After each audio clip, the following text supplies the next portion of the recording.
আপনি পড়াশোনা জানেন না, কিন্তু সালাদটা ভালোভাবে পড়তে জানেন, এটা দিনের জ্ঞান না? আপনি ওযু করতে জানেন ভালো করে, আপনি হজের আহকামগুলো জানেন, আপনি সিয়ামটা পালন করতে পারেন জেনে, হুজুকে করেন না, এটাই দিনের জ্ঞান। এই শীতকালে মোজা পরেন, মোজার উপরে মাসা করেন কেমনে একটু বলতে পারবেন? বলেন তো সামনে, কিভাবে মোজার উপর মাসা করেন? হ্যাঁ দেখাও। হ্যাঁ তারপর তারপর বাম পা আপনারা দেখান তো দেখি।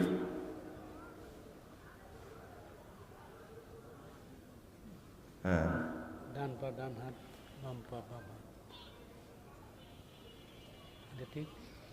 আমি বললাম যে এই যে ওযু না হলে কি সালাত হয় না? আপনাদের এলাকার মানুষের হয়? হয় তাই না? এই যে দিনের জ্ঞান কাকে বলে? মোজা পরেছেন শরীয়ত, তাই না? কিন্তু মোজার উপরে মাসহা করার নিয়ম ইনারও হয়নি, এরও হয়নি, ওনারও হয়নি। বুঝেননি কথা মনে, তাই না? ডান হাতে পানি নেবেন, নিয়ে পানি ঝেড়ে ফেলে দিয়ে ডান পায়ের উপর দিয়ে কি করবেন? মাসা করবেন। বাম হাতে পানি নেবেন, নিয়ে কি বাম পায়ের উপর দিয়ে মাসা করবেন। নিচে মাসা করলে ওযু হবে না, উপরে মাসা করতে হবে। ডান হাতে পানি নিয়ে ঝেড়ে ফেলে দেখি ডান পায়ে, আর বাম পাটা কি দিয়ে? বাম হাত দিয়ে মাসা করতে হবে। কথা কি বুঝে গেছে? না, আমি এক্সট্রা জিনিস জানতে চাই। আপনি শুধু বলেছেন ডান পা ডান হাত দিয়ে, আর বাম পা বাম হাত দিয়ে। পানি নেওয়ার কথা বলেছেন আপনি। আমি তো সমাজের মানুষ, আমি দেখতে পাই। এই মানুষকে শিক্ষা দেবেন কি করে আপনি? আমি আগেই বললাম না, এত উচ্চ শিক্ষিত মানুষ এখনো কি চা খাওয়াই শিখেনি। রাগ করলেন? বাম হাতে কে খায়? ওটা কি আপনার বাপ?